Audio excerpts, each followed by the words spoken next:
On this show, we cover some sensitive topics. Though the obituaries may be outlandish, the people are real. Names have been changed or omitted in order to respect both the deceased and the survived by. While death is no laughing matter, some petty last words can provide some pretty entertaining comic relief. Welcome to Obituary.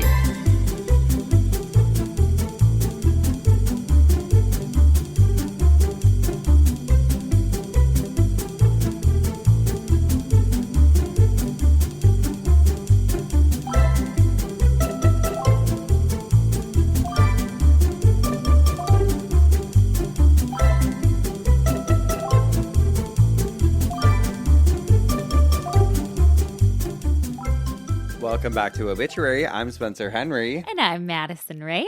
And if you're listening to us, it's because this is the only way to listen to Obituary, the number one podcast in the world. In the whole entire world, guys. Can you believe it? We hit number one. We broke the internet. We broke YouTube. Oh my God, we broke TikTok. Oh, everything's broken. Everything is broken and we're here to fix it. The world is in shambles. And only two podcasters can make it right. Oh, and you are going to watch as they fight. But you're not going to watch, actually, because we have news. Oh, yeah. Okay, so I talked about this on Cult Leader already. If there's any crossover Cult Babe Geoffs, which I know there are. Of course there are. But both of us are in agreement that we want to take things up to the next level, Geoffs. We want watching Obituary to be a fucking experience for the masses. Yeah. And we know that we've kind of just been like filming ourselves and throwing it up there. And that part we've got down. Very cash. Very cash. Okay, but we wanted a better experience. And so what we've gone ahead and done. Honey, we wanted a production. We wanted a full production. And so we hired a video editor. Who's gonna rip us up, baby. Rip us a new. No, we hired a video editor, which is so exciting because now our YouTube channel will be, it's going to look fucking legit. Let me tell you that much. Think Mr. Beast. I'm just kidding. I'm just kidding. I don't know if I've seen a video. I don't think I have either. Think, who else? Think someone really good. Think Ruby Frankie. Picture Ruby Frankie. Okay. Picture dozen passengers. Picture the vlog squad. Picture National Geographic. Mixed with NPR.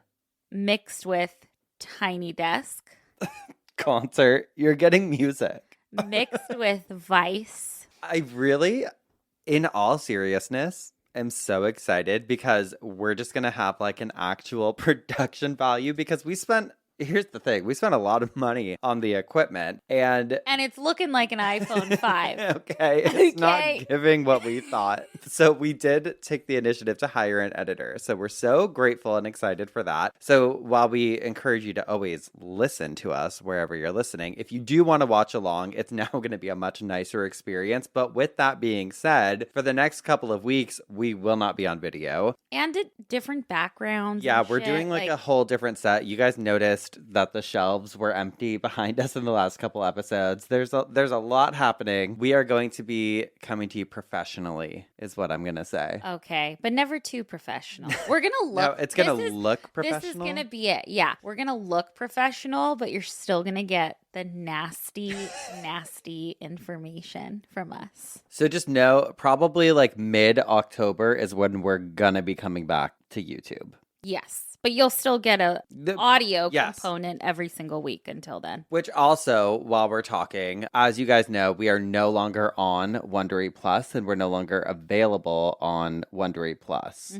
platforms because we have moved on over to SiriusXM. Mm-hmm. And so you can still listen to us on all the podcasting apps wherever there's podcasts, but we're not on the Wondery Plus subscription anymore. Speaking of news, I have an Okay. on my coffin spinner from last week with the embalmers. Yes. Oh, tell me. From austintexas.gov, they released a statement like a month after. Remember the second lady I talked about who was doing the Freedom Art experiments? Yes. And the med to market. Was she the one with the arm?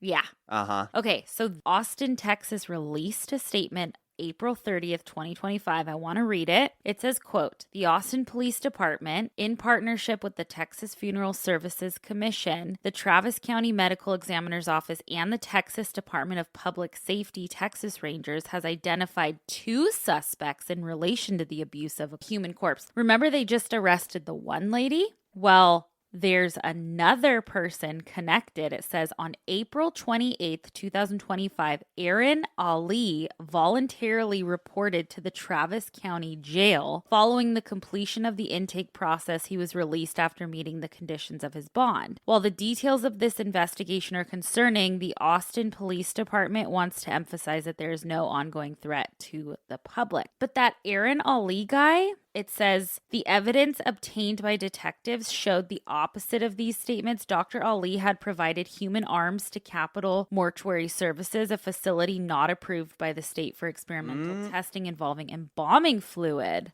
Damn. Isn't that crazy? Yes. That's fucking nuts. I mean, people are just, it's a twisted world we live in. And then the statement also said if you use Capital Mortuary Services for funeral or mortuary services for a family member or loved one, please know the Austin Police Department is here to support you. Oh, shit. So there probably are going to be a lot more stories coming out about it then. I know. Sad. We'll keep you guys posted on that with updates. We will. Speaking of just abhorrent behavior, can we talk about the documentary we watched last Thursday after we stopped recording? Oh my God. The Unknown Caller? On Netflix. You guys, I'm like, I don't want to spoil it. But... No, but all I'll say is that we were sitting there and you turned to me and you said, this is riveting. It is. It was riveting. It was riveting to watch. And because I don't take it lightly, there are so many true crime docuseries, There's new ones being peddled out every fucking week. I know. And so many of them are just truly weak. I will say that. A lot of them are just like, okay. But that one fucking gagged and gooped. And I've been loving, there's like that TikTok trend where they're filming people's reactions to finding out who the caller is or who the texter is. And everyone's like, oh my God. Well, you and I went into it knowing. We knew and we were still gagged. But we were questioning it the whole time. Until we got the confirmation. Yeah, that was crazy. And then we also, in lighter news, went to Disneyland this weekend with my family. So fun. We got to hold little Hank Holiday and Leo and hang out with them. They were so cute. It's so fun going to Disneyland with kids. We got to spend a lot of time in Toontown, which I feel like is somewhere we belong. Somewhere we belong. We were up in Mickey's house because Mickey has the best air conditioning. Oh, the AC in Mickey's house is unparalleled. If you're ever in Disneyland and you need to kick your feet up, go head on over to Mickey's living room. Let me fucking tell you that. I always have such a great time, but let me tell you this. So my sister and her husband, they brought their kids. We went on Friday night to Goofy's Kitchen because we were going to do the character breakfast the day that we all went to Disneyland on Saturday. But my sister was like, it's going to be too much trying to do the breakfast and be there all day. Let's go to the Goofy's Kitchen the night before because you can do like dinner with the characters.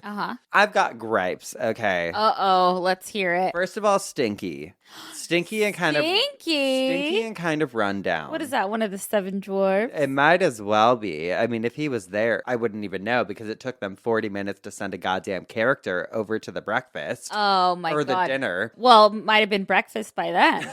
Honestly, by the time we saw a character. It was a buffet, which, you know, is always a fun experience every once in a while. But like being there with small children who are eager to see a character and then it takes almost an hour for them to even come by is just excruciating. Well, we did that at Mickey's house to meet Mickey. Yeah, we waited. That was excruciating. We waited in line. But yeah, oh God. So who were the characters? I mean, it was star-studded, I'll say that. There was there was Pluto, there was Goofy, or no, Goofy was not in attendance, but Minnie Mouse came over. made her rounds. So always great to see her. Mm-hmm. Very cute. We were standing there. I was like, bring out the rat. Bring him out. I want to see him. I always sleep so good after Disneyland because I feel like it's so much walking and Spencer, stuff. I was exhausted. I got home that night and I was like, am I going to have like heat stroke?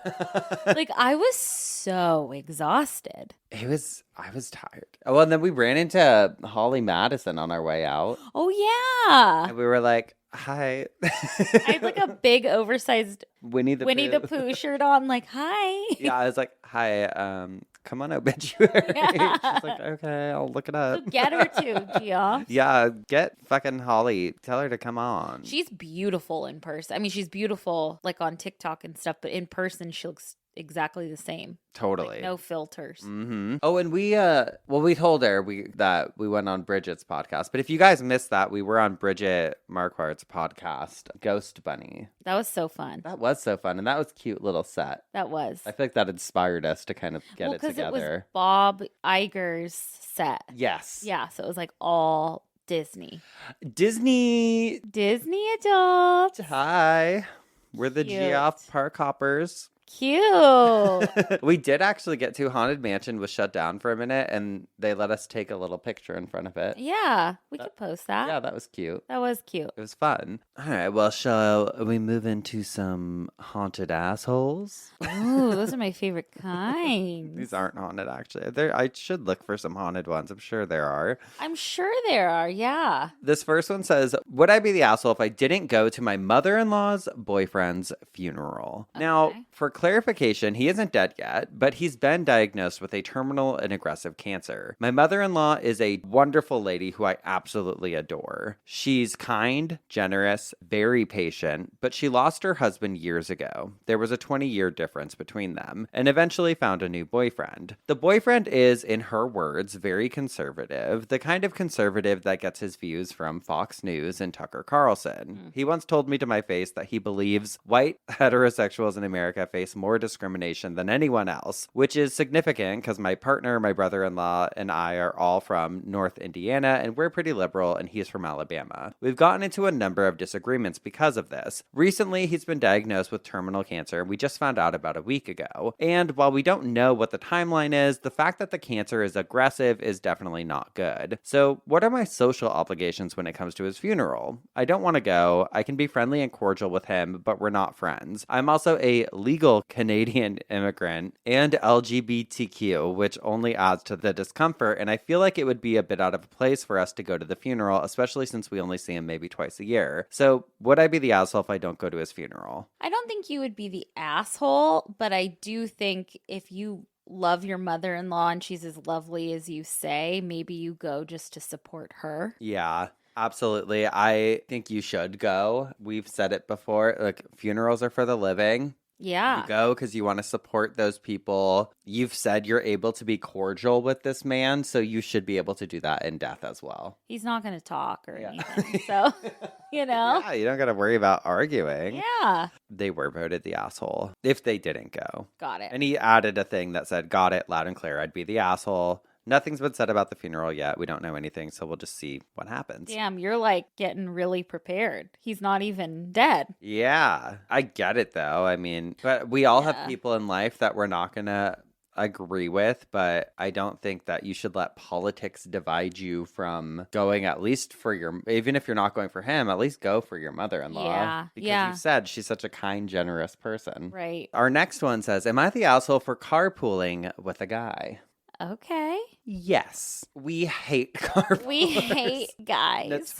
We hate carpoolers and we hate guys. It says, hi, I, 27 female, currently live with my boyfriend's mom. It's not ideal, but my boyfriend passed away a year ago back in August, and we have a 6-year-old daughter together. Oh. That's why I'm living with his mom, so she could help me with my daughter. She recently went on a trip to Europe for a week and received a text from a very nosy neighbor asking her if she was out of town, which led to her asking me if I had anyone over at the house. My friend, 27, male, and I were attending a mutual friend's birthday dinner, and to save gas and to save me the trouble from driving, I hate driving to the city we had reservations in. We agreed to just carpool. He came to the house and I told him to park in the driveway so his car wouldn't be on the street, and we took my car instead since I had just gotten a full tank of gas. Mind you, my daughter was with us as well. My boyfriend's mom said it was disrespectful of me to have had him over, and that regardless of the innocence of it all, it was perceived bad by outsiders looking in. Mind you, he never came inside the house. He got out of his car, we got into my car, and drove all in a matter of 2 minutes. She said that him driving into the driveway was disrespectful and that my boyfriend would be turning over in his grave. I can't fathom how me carpooling with someone was considered disrespectful. Please help me try to understand.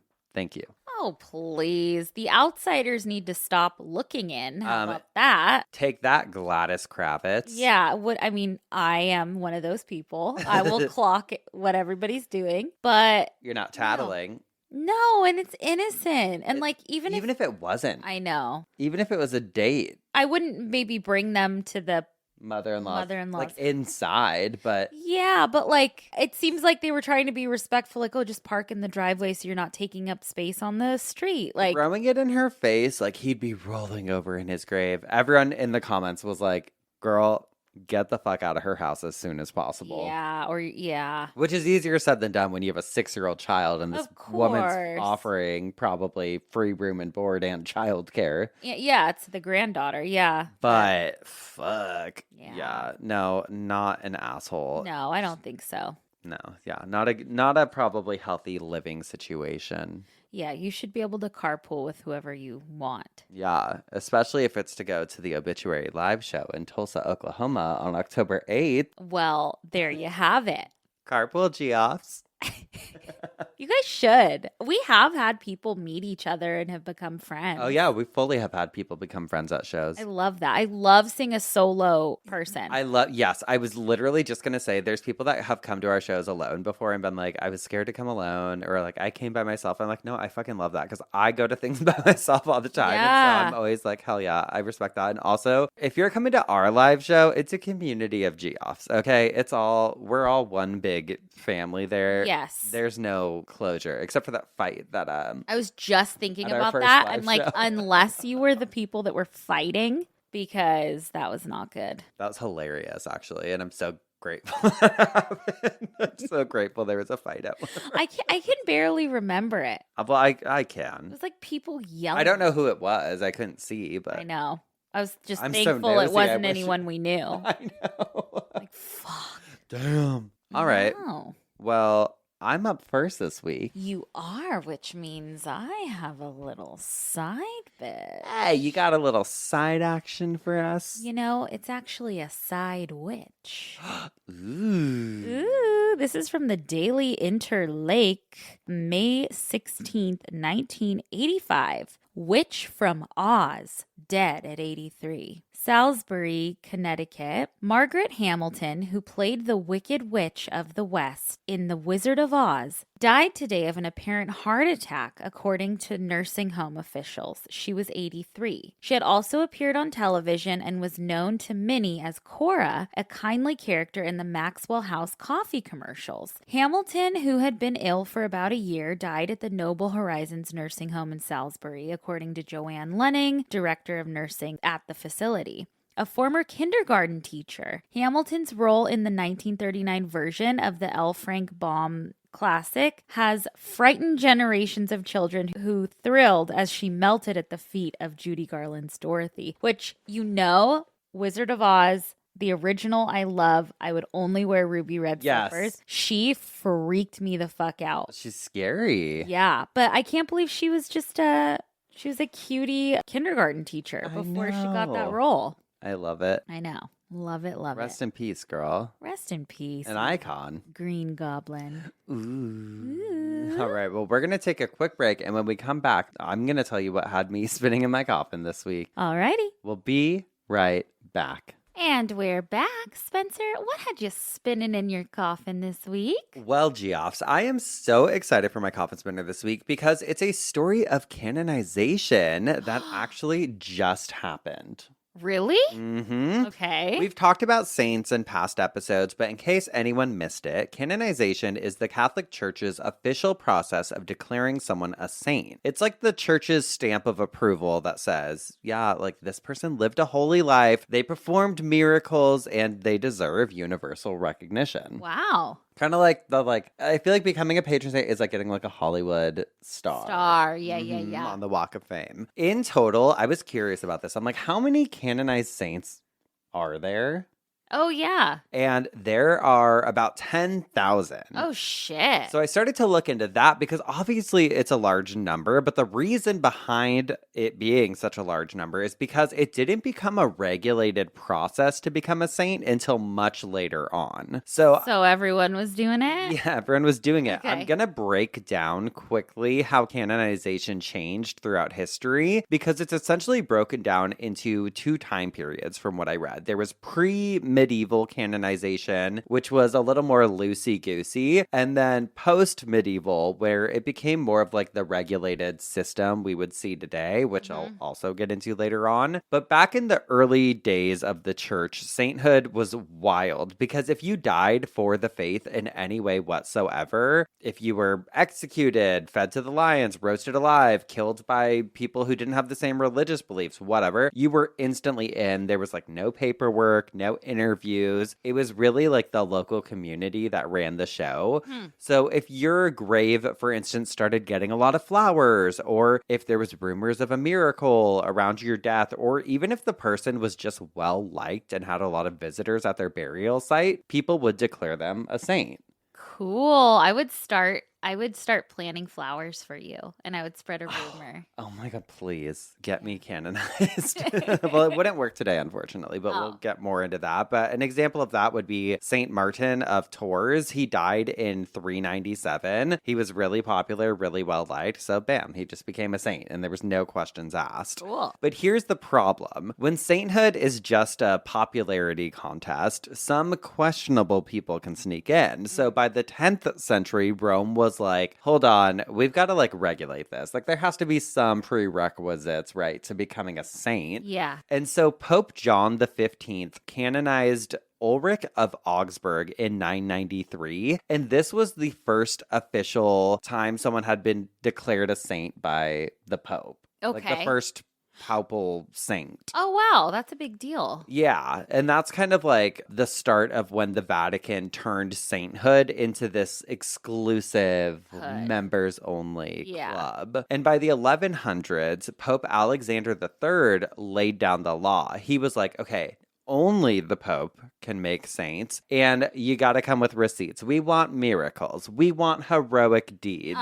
Like, we don't just want hearsay. We don't want fucking rumors. It went from being like an open mic night to this like more intense interview process. Like a Grammy or an Oscar. Exactly. We need accolades. We need accolades, babe. It's like a saint is like an EGOT winner. Yeah, we want the Emmy, we want the Grammy, we want the Oscar, and we want the Tony. Exactly. So in 1588, fast forward a little bit here, Pope Sixtus V, which Sixtus is a cool name. What is that? It's literally Sixtus. That's a cool last name. Sixtus? Yeah. Cool. Pope Sixtus V creates the Congregation of Rights. And think of it kind of as like a court for sainthood. You had lawyers, and then you also had a literal devil's advocate. Someone that was hired to just be like, no, this guy fucking sucks. So I'm like, imagine you're, because they're doing this post-mortem too, or like posthumously. So it's like, imagine you die and then you're like looking down and someone's like, I don't think so. Contrarian. Yeah. Totally. And then fast forward centuries later, like by the 1980s, we had this like very official list. So step 1 was you had to be a servant of God, and that basically got you on the waiting list. Step 2, you had to be venerable, which means that the church basically agrees that you lived a pretty chill existence, like you led a very holy life. Step 3, you needed 1 miracle, and that meant you were blessed. You could be blessed by the church. But to become a saint, you needed 2 miracles. miracles to seal the deal. Oh. It's obviously a huge deal in the Catholic faith to be declared an official saint. Yeah. With stricter guidelines, it's not an everyday occurrence. And that brings me to today's focus, because this is a very interesting story. He's not the youngest, he's not the first, none of that, but he was a 15-year-old named Carlo Acutis, and he is the first ever millennial saint who has been dubbed God's influencer. What? Uh-huh. God's influencer, Lord. So what makes this canonization even more rare is that his parents were actually alive to witness it. Oh, wow. Well, okay, yeah, you'll tell me. I'll give you his whole life. So Carlo was born on May 3rd, 1991 in London to Andrea and Antonia Salzano. Some years after he was born, the family relocated to Milan, Italy. Mm-hmm. I read an interview with Carlo's mother, Antonia, that she did with NPR. They wrote a little article that said, quote, Salzano says he uttered his first words at 3 months old, and that by 5 months, he could fully speak. They would call him Little Buddha, knowing there was something special about her son. In infancy, she says Acutis tried to give away new toys, saying he didn't need so much. And as a boy, he asked his parents to bring blankets to poor people on the streets of Milan where they lived. Oh. She says that from the age of 7, he insisted on attending Mass every single day. And by 9 years old, he was reading university-level text on computing and taught himself several different coding languages. Whoa. So, like, genius. Genius. And what's so interesting is that his parents were not devoutly religious people by any means. Oh. Like, they were not very religious. In fact, his mom, I read in one interview, said, I went to Mass like 3 times for my first communion, my confirmation, and then my wedding day. Oh, shit. And so it was literally like he was just born with this desire. Yeah. And he had this very early fascination where he just felt intent on attending Mass every single day. Which wow. Is, you know, most kids are not doing that. Yeah. From the CatholicNewsAgency.com, quote, as a young child, Carlo loved to pray the rosary. After he made his first communion, he went to Mass as often as possible at the parish across from his elementary school. Carlo's love for the Eucharist also inspired a deep conversion for his mother. According to the postulator promoting his cause for sainthood, he managed to drag his relatives and his parents to Mass every day. It was not the other way around. It was not his parents bringing the little boy to Mass, but it was he who managed to get himself to Mass and convince others to receive communion daily. And overall, the more I read about this kid, the more it really does seem like he was just a saint. He stood up for other children when they were bullied. Aww. And one article I read that he had a friend whose parents were like going through a divorce when they were kids. So he made a really special effort to bring the kid around his family so that he could be in like a healthy family environment. Just like a good, sweet, loving little child. Yeah. And as was mentioned in the NPR article, he was a computer whiz. Like he taught himself all that coding. And in the early 2000s, instead of being like us, probably reorganizing our top 8 on MySpace. Oh my God, that was a big deal. Oh, it was like someone was on my shit list. I'm moving you down a peg. Girl, I was doing coding. Oh, yeah. I had a whole theme. HTML / whatever. Oh, Things were sliding across the screen. I actually only had a top 4. Oh, shit. Yeah. Wow. Exclusive. Exclusive. Oh. So instead of doing that, Carlo essentially became, well, living up to the title, God's influencer. He taught himself coding and web design, and he made this giant online exhibit of Eucharistic miracles from around the world. So he was like compiling all this information on miracles that have happened and whatnot, and like compiling them into this space on the internet. Cool. But tragically, when he was just 15 years old, Carlo died of leukemia. Oh. And this was on October 12th of 2006, and he was buried in Assisi, Italy. In 2012, on the 6th anniversary of his death, the Archdiocese of Milan opened up his cause for canonization. Basically, he was like, okay, I'm going to try and get this kid canonized because I've heard all of these incredible things about him. Like, he was so beloved, and because of all the work that he had done. And so they declared that his life had essentially been a holy one, and his body was exhumed and moved moved to what's called the Shrine of Renunciation in Assisi. Wow. And this is like where I first heard about the story because I saw a picture, which I'll show you. But when Carlo's body was dug up in 2019, people lost their minds because a lot of people just thought that they had just discovered an incorrupt body. Oh. But the church was like, okay, hold on. Because the reality was that his body was fully integral, like all parts, his organs, skeletons, etc. It was all still there, but it wasn't intact. Like natural decay had occurred. He was probably embalmed, right? Well, yeah. Okay. And then his face and hands, I guess, got a little help. They put wax or silicone restoration so that basically it was like, it's kind of like putting makeup on, right? Mhm. But like they're just, or what were those death masks? Like, They're like filling in areas Yeah. and reconstructing some, I bet. yeah, they wanted it basically to look good once he was displayed because he's displayed He behind is? glass. Yeah. So I have pictures. Wait, so he was buried like normal burial and then now they dug him up later and displayed him? Yes, because they were Wow. like, oh, he's a saint. Wow, though. That's so interesting that he's still like pretty much intact. That was him alive, obviously. Oh, cutie. And then there he is in there. And they did a really good job with his body. Whoa, he looks fabulous. Like he just looks like a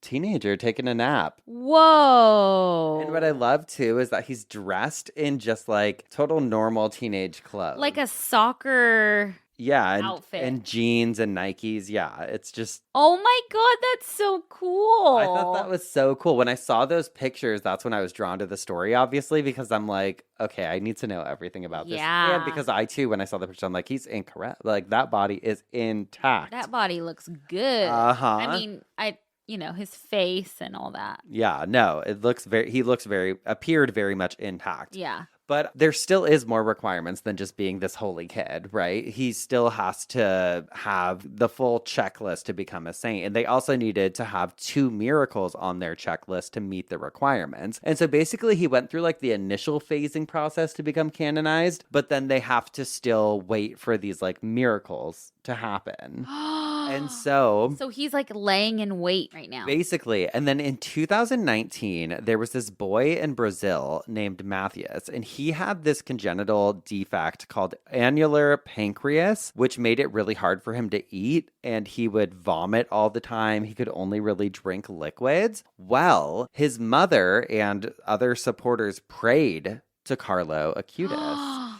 And during a mass, the boy kissed a relic, which was an item connected to Carlo, and was basically just like, please stop me from vomiting so much. Oh my God. Immediately afterward, he felt better. He asked for solid food and was totally fine. And an ultrasound later showed that his pancreas was now at a normal level.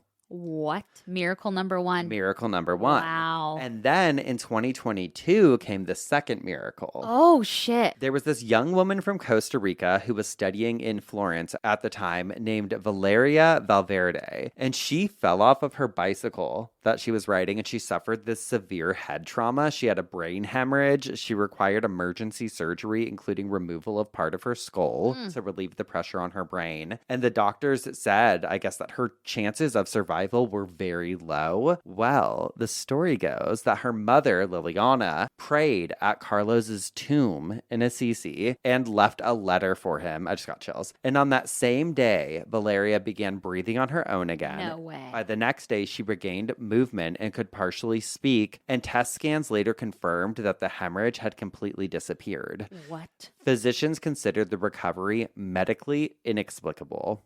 Oh my God. And so that was miracle number 2. Carlo. And so he got the boxes checked. That brings us to present day. On September 7th, just a few days ago, Pope Leo XIV, who, lest we forget, I saw speak and remember the day he came out and did his first speech. I was, how can I make this about myself? How can I talk about Italy one more time? Oh. Carlo was canonized and now will forever be a saint. It's so cool. The pictures that they have of him, at least like on the Wikipedia page and in some of the articles that I saw, are him. And it's like a very saint-like picture. Here, I'll show you. But you can see in it, there's like a computer. Whoa. That's cool. So he has like his laptop on there too. It's just like, it's cool because it's like, I don't know, it ties so much of like the past into the present. It feels so old, but also so modern. It's so weird to see a laptop being held by a saint. Totally. But it's so cool. Yeah, it feels like something you'd see on a t-shirt on like Balboa Island or something. It feels like progressive a little bit. Like, okay, wow, the church is like taking into account like the modern world. And Totally. That's pretty cool. I thought it was so cool. And then, so now he is officially a saint. And it was cool that his parents, as well as his younger siblings, Michelle and Francesca, who are twins, and they were actually born 4 years after he passed away. Oh. Imagine living up to that name. Imagine it being like, not only do you have to step into your deceased brother's shoes, but he's a literal saint. fucking saint. Yeah. Okay. So you little twins. Well, what's so interesting is that they were born 4 years to the day of Carlo's passing. Wow. I know. And so that is the story of Carlo Acutis. Oh my gosh. Thank you. But let me tell you this. We're going to have to do a joint coffin spinner soon. Okay. There are some stories of canonization that are so wild. Have they all like gone wrong or something? Oh, we'll get into it on that episode. One. Yeah. Okay. But shit. that's the story and I'm sticking to it. Oh my God, I love that. I love Carlo. Isn't it cool? Wow, very cool. Sweet.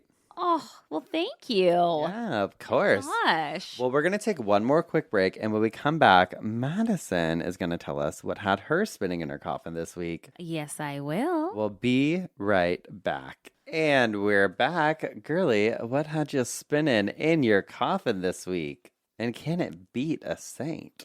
I don't. Oh, and the saints go marching in. No. I don't know if it can beat a saint, but it is pretty good. This week, actually, one of you Geoffs sent us something that had me spinning in my coffin. Ooh. Shout out to Ellery and her mama for sending this incredible article that I can't read to you just yet because it would give it away. But they are responsible for today's coffin spinner. And I'll read their email a little bit later. Okay.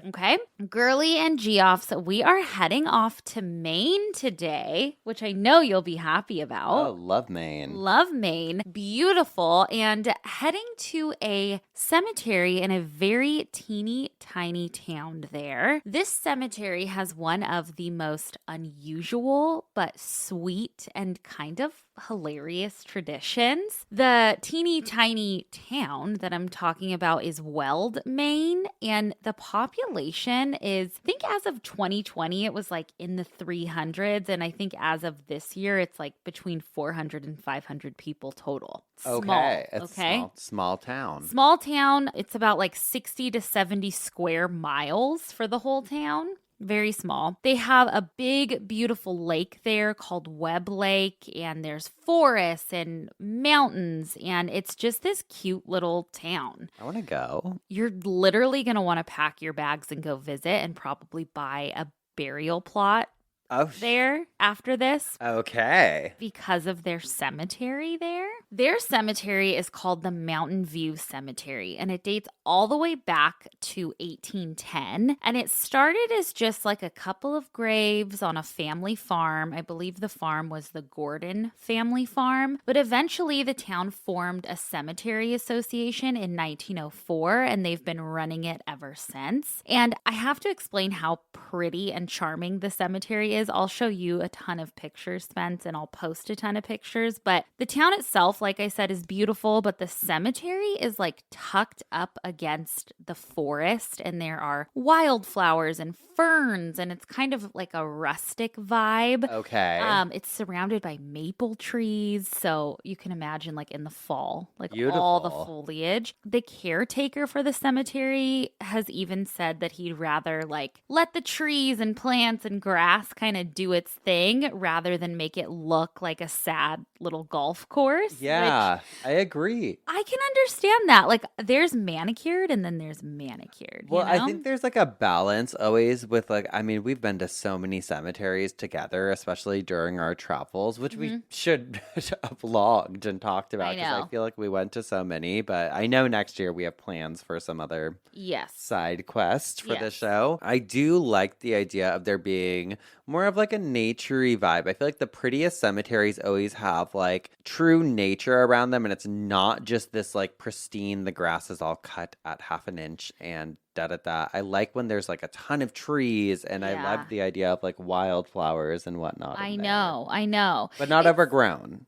No, it's not overgrown. It's like perfect, but it also depends on where you are, right? Like in Maine, in this town, this is what I would expect it to be. If we're talking like Hollywood Forever, I'm like, yeah, that shit is Hollywood. It needs to be manicured. You know what I mean? Like it does kind of depend. But yeah, this cemetery, it's like, it's beautiful. It's perfect, like fall vibe, you know, like cozy. Also, a little bonus fact here for this town and cemetery. The cemetery expanded in 2018 thanks to Linda Bean, who is, I believe she's the granddaughter of the people who started LL Bean. Okay. You know, the clothing brand. Yeah, my dad's got some quarter zip ups from there. Yeah. Well, they donated neighboring land for the cemetery to expand. Actually, they have great sweatshirts. My grandpa used to wear sweatshirts from there. They have great stuff. And I kept one of his sweatshirts after he passed away, and I love it. Very New England, very Maine, very that. Yes. Right? And if all of this has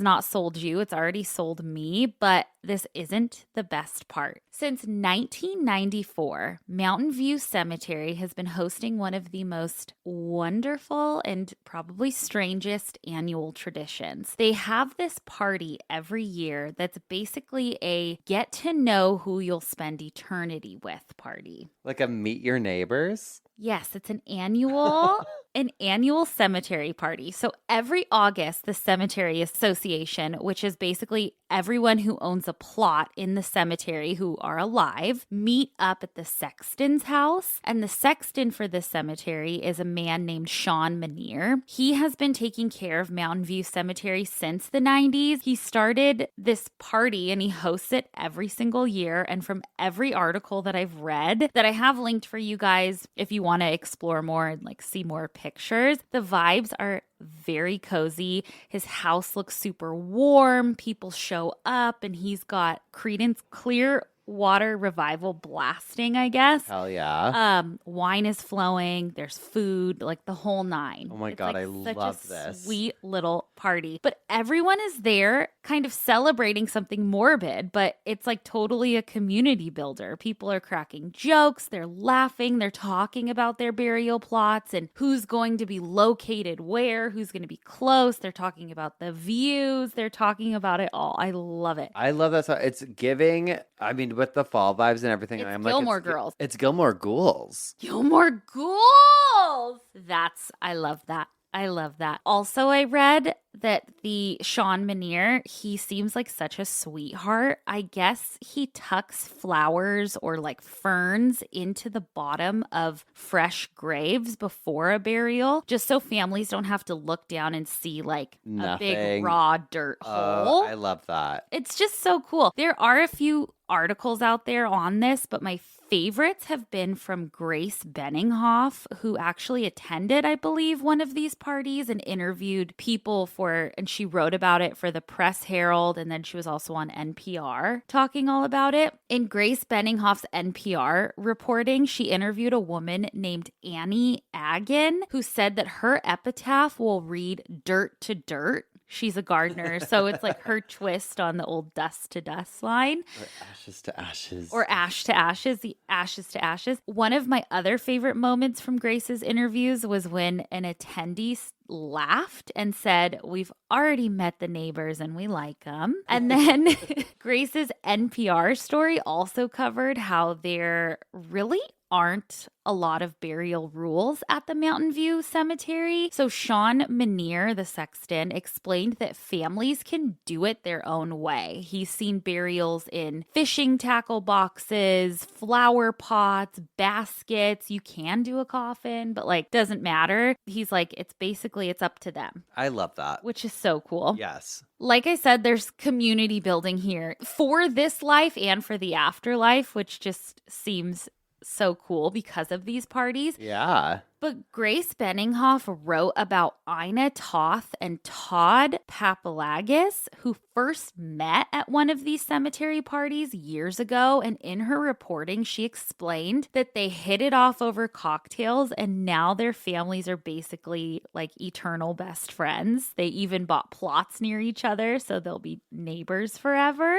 It just seems so cool to me to see this community is literally bonding over there. See, that's a cemetery that makes you excited to die. Well, yeah, like from the articles I was reading, like this woman, I can't remember what her name was, but she goes out to her plot every day and like sips coffee on it. Like she's warming it up. She's warming it up and she's like, you know what? I really enjoy it here, but like I'm really thinking more about when my kids come to visit me, if they're going to think it's like a beautiful place. Like I just love it. I love it so much. They talk about, the views from their plots, how peaceful it all is. And I honestly think that they are onto something. So let's talk money because right? This seems like, I mean, when you hear about the prices at Hollywood Forever or like any big cemetery, it's astronomical. Oh, yeah. I would think it would be here too, but the Mountain View Cemetery has about 400 plots total as of now, but they still have some space left, so around 70 or so before they're full. Back in the day, you could get a plot there for like $50. But at their last annual meeting, I guess they voted to raise the price a little. So now, for a Weld resident, a 4-grave lot will run you about $300. Oh my God, what a steal. I know. And if you're an out-of-towner, it's $600.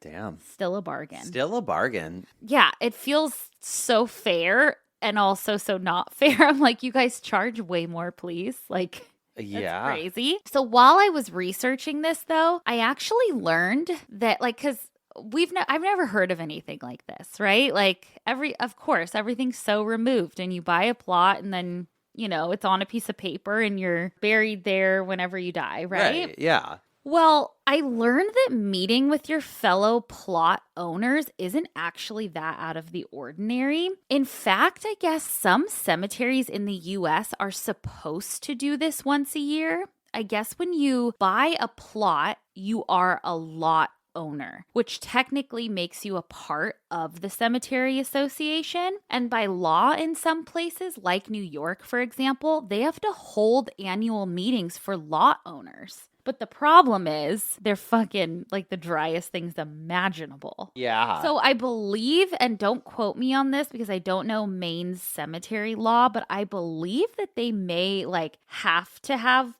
not parties, but they have to have like an annual meeting. Okay. Right? But they just have made it so warm and fun and inviting. Whereas like other places like New York, you have to do it too, but it's just like a town hall. Well, it makes you think like not only does it make you be like, oh, it would be so cool to be buried there and be part of it, but it also makes you realize like that is stuff that we could be doing here with our cemeteries. Absolutely. 100%. I guess like at these annual meetings, they read out the budget and ask if there's any objections and they vote on stuff. And then I think in Connecticut, cemetery associations have to present their finances every year. And then in Minnesota and Wisconsin, they have laws about lot owner rights and trustee elections. And then in Florida, I think they have rules about keeping your burial rights, like all of your info up to date. So basically, once you own a plot, in some of these places, you're in the club, whether you like it or not, you know? Okay, yeah. But I really do think that these places that have these kinds of laws should adopt what Maine is doing because That's so comforting to me. I agree. Absolutely. So, Weld, Maine, correct the code. But before I end, I want to read that email from our Geoff Ellery because it's so sweet. It says, "Yellow, Spencer, Madison animals, and the men who love you. My mom and I are making our yearly trip from Louisiana back home to Kansas. Besides our usual ways to pass the time, listening to OBITCH and Cult Leader, we were listening to NPR and came across this story. Every year, this guy holds a party for all the people he will be buried by in the cemetery where he bought a plot. My mom thought how silly it was, but it's a good idea to me to get to know your neighbors for eternity. I instantly thought of y'all after listening," and she attached the interview. "Hope y'all have a lovely week, weekend, year, whatever. Your loyal Geoff Ellery." Thank you, Ellery. I'm so happy you sent that in because I'm so excited to learn that story. I know. It's so cool. That is so cool. We need to join a cemetery association and have parties. Yes, we absolutely do. Because that sounds like a fun one, not like a fucking HOA. Totally. And like, what if I don't want to be? What if I meet someone and I'm like, I'm not being buried next to that person? You know? Yeah. Smart. Yeah, truly. So there you have it. Oh, I love that. All right. Well, should we move into some obituaries? Let's do it. Let's hear it. I've got one for a gal I love, and you do too. Okay. So her name is Darla. Darla? Darla, darling, Oh, Darla. Darla. Darla, and she was a Bichon Frise, Love. Beautiful girl. an animal actress, most known for her role as Precious in the 1991 thriller The Silence of the Lambs. Precious! Okay, well, Darla began her career in the 1985 in the film Pee-wee's Big Adventure. Oh my God. As the role of Pink Poodle, going on to star alongside Tom Hanks in 1989's The Burbs before acting in her first starring role as Precious in 1991's The Silence of the Lambs. Wait, I loved The Burbs.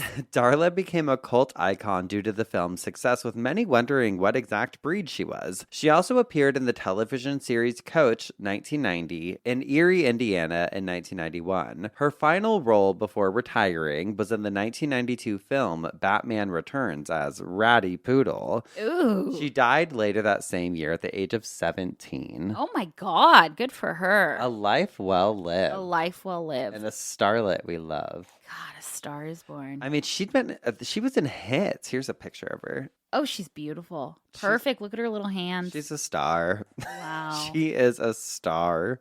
God, she was so good in Silence of the Lambs. She was. She was so good. She's a good actress. I remember The Hole and I picture her. Yeah. Yeah.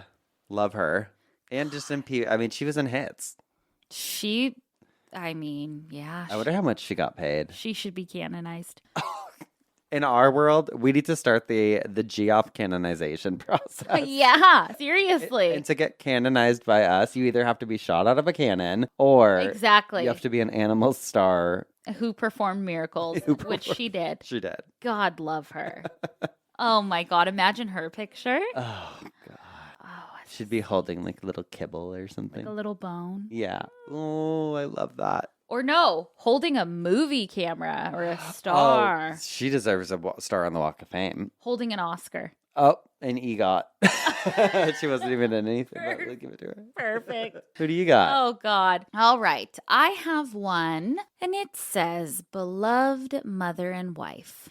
On July 11th, 2021, there was a moment of silence at thrift shops, souks, flea markets, and yard sales everywhere as one of their greatest patrons, Janet Wallace Mahoney, passed away. Oh. Born on July 25th, 1939, Janet was just shy of her 82nd birthday. She grew up in Billerica, Massachusetts, in the area known as Pinehurst, with her parents Murray and Jean and her brother Peter. It was there that she also met her husband, John Edward Mahoney, who survives her. Married for close to 60 years, they were the dynamic duo known to friends and family as Jack and Janet, or Jansy, as some of us like to call her. Over the course of her life, Janet held many titles that she was very fond of. Among them was the littlest bowler, international shopper, and haircut slut. Inside joke. Oh. But her favorite title was that of G-Ma to her two grandsons, Patrick Mahoney and Sean Mahoney, who is deceased but no doubt one of the first people she has gone to look for. Janet is also survived by 3 of her 4 children. David, Douglas, Brenda, and her son Brian is deceased. Jack and Janet lived in Chelmsford, Massachusetts for many years before moving overseas, where she earned her international shopper title while living in Amman, Jordan, and Munich, Germany, as well as many of other travel adventures she enjoyed. Jack and Janet eventually settled in Maine, living in York and Kittery, where Janet loved to work at her beloved thrift shop. No one could fill a bag for a buck like Janet, and she absolutely loved to shower people with her thrift shop finds. Janet had boundless energy, which we find difficult to believe is gone, but her spirit, tremendous sense of humor, and love for her friends and family lives on for all of us who had the great pleasure of knowing her. We loved you good, Janet. No services to be held. Aw, rest in peace, Janet. Little international shopper girl. We love her. Well, love a thrifty girl. Well, I've got a story for you that involves some shoplifting. Oh, no. Kind of, from a restaurant. So let me tell you all about it. We have spun in our coffins. Oh, we have bitched our obituaries. It means it's time for some dumb ass criminals. So my dumb ass criminal, like I said, kind of shoplifting, but actually, I don't know, Madison. It's oh God, what? It's someone that took more than a to-go box from a restaurant. I'll tell you that much. Okay, what'd they take? This happened at a pho restaurant called Pho 21 in San Jose, California, back in January, and it's fucking wild. So basically, this man comes in and he asks to use the bathroom. Okay. And then he's like, all right. Disappears around the corner. And then he proceeds to pick up one of the restaurant's 3 robot servers. Okay, well. He wraps his arm around its middle and then hauls it outside, waddling as he struggled under the pressure of the robot. There's footage. One of the employees tried to stop him as he awkwardly carried the robot outside of the door. And once outside, the man dragged the robot onto the sidewalk and heaved it into the back of his car. Oh, shit. He had it stashed in his trunk for 10 seconds before other employees emerged and wrestled the robot away. And they eventually made the man surrender the robot and called the police. The robot server is valued at approximately $18,000. And it turns out the restaurant was like, it would have been worthless to him. You need our technology that we have in order to make it work. Yeah. Well, maybe the parts or something. According to the New York Post, no humans or robots were reported injured. Okay. And the little robot that could is back to serving up pho to its hardwiring's content. Oh my God, little robot girl. Let me show you the picture of him. That's robot trafficking. Look, that's the employees getting it out of the man's Are you trunk. kidding me? I'd be like, I'm not fucking paid enough for this shit. Look at him, though. Oh my God, cute. That's the one that was almost stolen. Love all the little stickers. I know. And I just always have a Cute. soft spot. I get, okay, no AI, I get that. But like those little robots that like deliver food and stuff, I feel like anytime we've seen them, Oh my God, they're we so love cute. them. Yeah, because they're just working. Or in airports, I remember when we were on our book tour last year, there was like one airport we went to yeah. and there was one walking around. Mm-hmm. He was Yeah. like doing his rounds up and down the airport. Love them. He's working.